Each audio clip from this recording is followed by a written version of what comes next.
সেইটো বাদ দিয়ে তাৰপৰা ধৰা গোটেইখিনি বস্তু প্লাছ হয় ইমান সুন্দৰকৈ বুজাই দিছে গোটেইখিনি কথা মানে কি পইচা দিয়া নহয় কিন্তু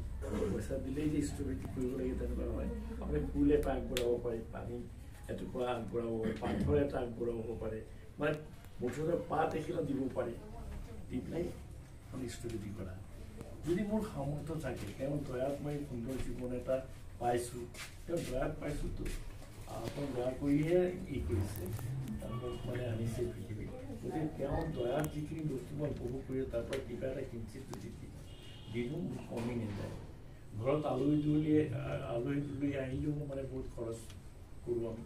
কাপোৰ কানি খোৱা বোৱা দি ইভেন দেন এনেকুৱা হয় যোৱা খৰচৰ পইচাটো দি দিওঁ ঠিক তেনেকুৱা জীৱনৰ দয়াত মই গোটেইখিনি বস্তু পাইছোঁ আচলতে আমি ইয়াত আহি পেলাই বহুত বস্তু পাওঁ আমি যেতিয়া কিছু এটা যেতিয়া জন্ম লয় ছোৱালী হওক বা ল'ৰাই হওক কি হয় একো নাথাকে তাৰ দুটা বস্তুৱে থাকে তাৰ লগত এটা হ'ল তাৰ ভাগ্য আৰু 2 নম্বৰটো হ'ল কি জীৱটো থাকে প্ৰাণটো থাকে এই ইয়াৰ বাহিৰে একো নাথাকে বাকীখিনি যিখিনি বস্তু আমি পাওঁ যাৰ মাধ্যমতে নহওক তেওঁৰ দয়াতে গৈ পেলাই আমি বস্তুটো পাওঁ আৰু তেওঁ ক'লে কি হয় একো ক'ব নালাগে এইখন ঘৰ 30 বছৰ আগতে যিটো অৱস্থাত থাকি পেলাই তাহাঁতি মানে শিক্ষাটো লৈছিল তাৰপৰা এই পৰিৱৰ্তন কৰিছে তেওঁ দয়া কৰিছে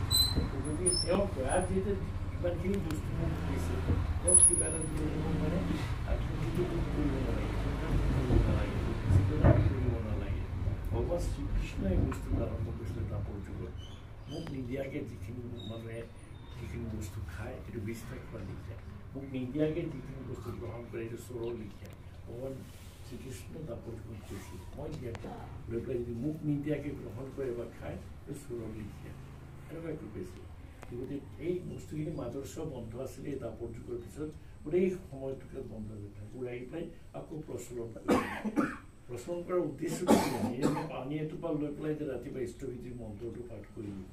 আৰু তেওঁ ইমান সুন্দৰকৈ শিকাইছে নিজৰ কাৰণে ঠাকুৰে কৈছে মানে সকাম প্ৰাৰ্থনা কৰিবলৈ হাক দিছে মোক গাড়ী দিয়া বাৰী দিয়া ঘৰ দিয়া টকা দিয়া পইচা দিয়া ল'ৰা দিয়া ছোৱালী দিয়া বোৱাৰী দিয়া সেইটো কথা নহয় এইটো সকাম ঠাকুৰে কৈছে নিষ্কাম প্ৰাৰ্থনা কৰিবলৈ মানে জগতৰ সকলোৰ কাৰণে নিষ্কাম প্ৰাৰ্থনা জগতৰ সকলোৰ কাৰণে ৰাতিপুৱা সেইকাৰণে আমি প্ৰাৰ্থনাটো কৰোঁ মানে ঠাকুৰ সকলোকে তুমি ভাল ৰাখা আমি এতিয়া সেৱা কৰোঁ দেখোঁ সকলোকে ভাল ৰাখা সকলোৰ সুমতি দিয়া সকলোকে তুমি সুস্থ ৰাখা সকলোকে ৰক্ষা কৰা সেইটো হ'লে নিষ্কাম প্ৰাৰ্থনা সকাম প্ৰাৰ্থনা মোক দিয়া মোক দিয়া মোক দিয়া ঠাকুৰে ৰাতিপুৱা যে ইষ্টভীতিৰ মন্ত্ৰটো সেইটো কিন্তু নিষ্কাম প্ৰাৰ্থনা জগতৰ যিমান জীৱ আছে সকলোৰ মংগল কামনা কৰি ইষ্টভীতি মন্ত্ৰটো আমি পাঠ কৰোঁ অসমীয়া হিন্দী বেংগলী আৰবী যিকোনো ভাষাত আমি এইটো উচ্চাৰণ কৰোঁ মুদ্ৰা বস্তুটো হ'ল কি লোকৰ মংগল কামনা কৰি জগতৰ যিমান জীৱ আছে সকলোৰ মংগল কামনা কৰি ভগৱান শ্ৰীকৃষ্ণ এইটো আৰম্ভ কৰিছিলে মাজস্ব মন্ত্ৰ ঠাকুৰে এই সুন্দৰকৈ আৰম্ভ কৰিলে তাৰ পিছতো বাকী মানুহখিনি আজিৰ পৰা 550 বছৰ আগত মানে শ্ৰীমন্ত শংকৰদেৱেও মানে ভাগৱতত এইটো কথা কৈ দিছে শংকৰদেৱৰ নাতিনী এবাৰ ভাবোঁ এক মিনিট মই কৈ আছোঁ বাকীখিনি তোমাৰ পৰা শেষ হোৱাৰ পিছতে শ্ৰীমন্ত কৈছে ঠাকুৰৰ কথা কৈ গৈছিলে এই যে অসমীয়া ধৰক লক্ষ লক্ষ মানুহ জ্ঞানী গুণী পণ্ডিত সাহিত্যিক ইঞ্জিনিয়াৰেই হওক যিয়ে নহওক মানে যিখিনি মানুহে ঠাকুৰক ধৰিছে ন খুব চালি জাৰি পেলাই বজাই পেলাই ধৰিছে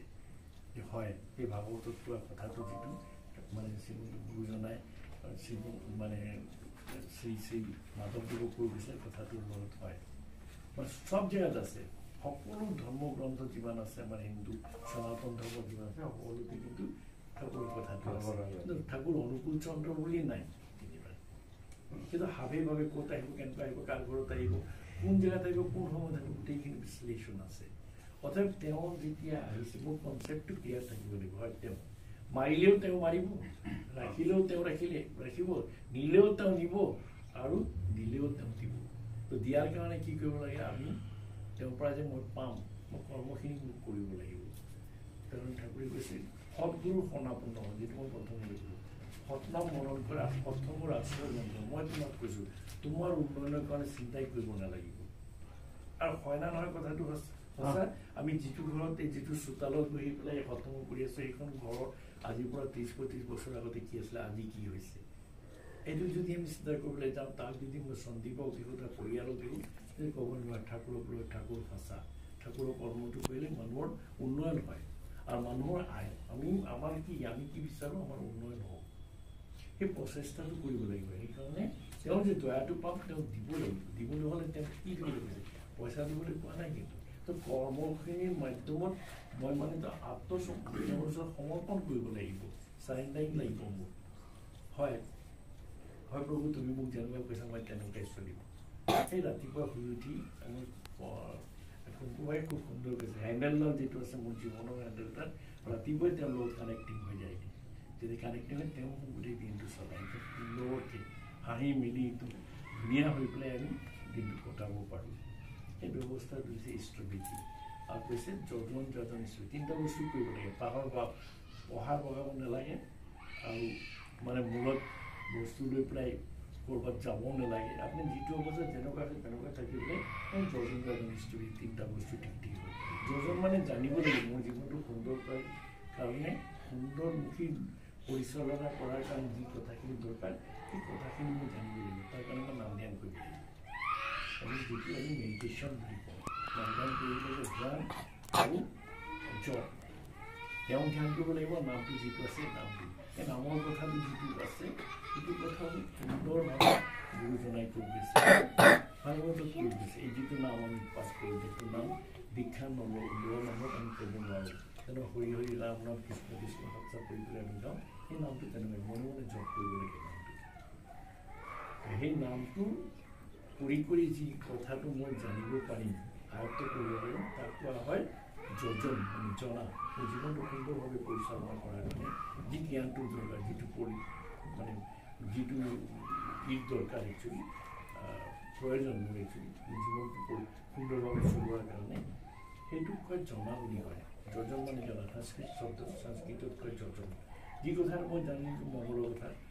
সেইটো আনক ক'ব লাগে সেইটো হ'ল যাজন